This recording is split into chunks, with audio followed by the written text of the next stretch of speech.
Golfers, welcome back to the channel. Here is a few indoor tips that you can implement within your practice to hone your skills over the winter. So what you've got here is drill number 1, working on club face alignment, understanding where the club face position is pointed. If the club face gets too open, the leading edge points to the right, we add lots of loft. If the club face closes, the leading edge will generally aim to the left. So if you struggle with directional control, focus on that drill.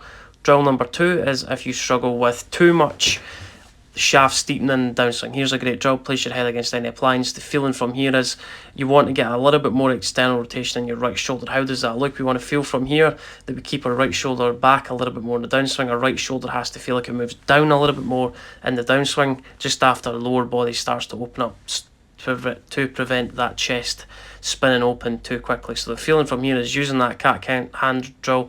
Let the right shoulder move down a little bit more. Right elbow closer to right hip is another feeling.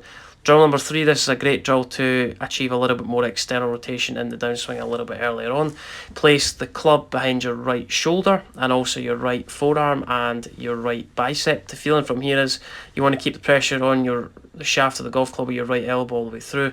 That's going to allow your right shoulder to create a little bit more external rotation, which is going to replace the steep downswing path with a shallower downswing path. If the shaft gets steep, the shoulder generally moves too much out too early, so they allow the right shoulder to move down a little bit more as the right hand gets lower than the right shoulder coming down. That is the feeling, as you can see from there. Drill number 4, if you struggle with early extension, when everything straightens early, the extension happens early on.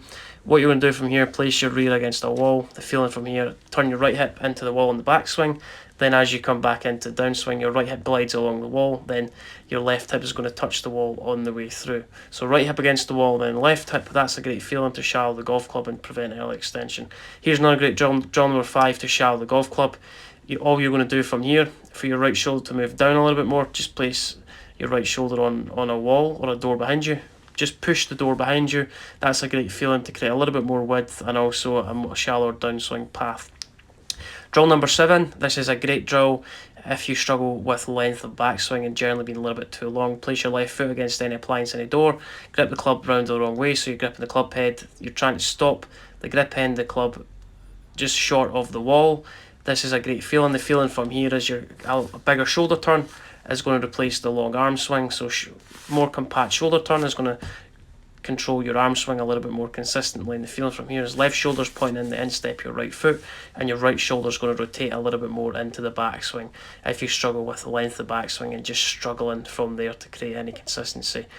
That is a great feeling for your hands to lead the club head. This is another great drill if you struggle with your shoulder plane getting a little bit too flat in the backswing. So if you slice the ball, if you struggle with pulls, this has contributed to your kind of downswing woes.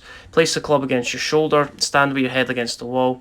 Too many people get the shoulders turning on a flat angle where the left shoulder rises in the backswing, where the grip end of the club will hit the wall. The feeling from here is trying to keep your left shoulder lower in the backswing, where the grip end of the club points more towards the ground. The feeling from here is your left shoulder is going to get close to the ground, right shoulder gets more towards the sky, so your shoulder plane is a little bit more at a 45-degree angle.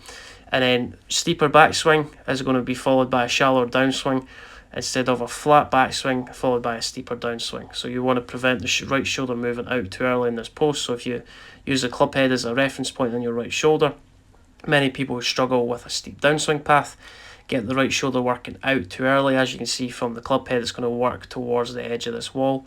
Really the feeling from here is getting your right shoulder to work closer to your right hip just after your lower body starts the downswing. So first thing, pressure's moving to your left side by the time you finish the backswing. Lower body's going to open up next. Right shoulder feels like it works down closer to your right hip in the downswing, so right shoulder working closer to right hip. That is a great feeling that's going to help you shallow the golf club, create a little bit more consistency and get the winter practice off in the right chord.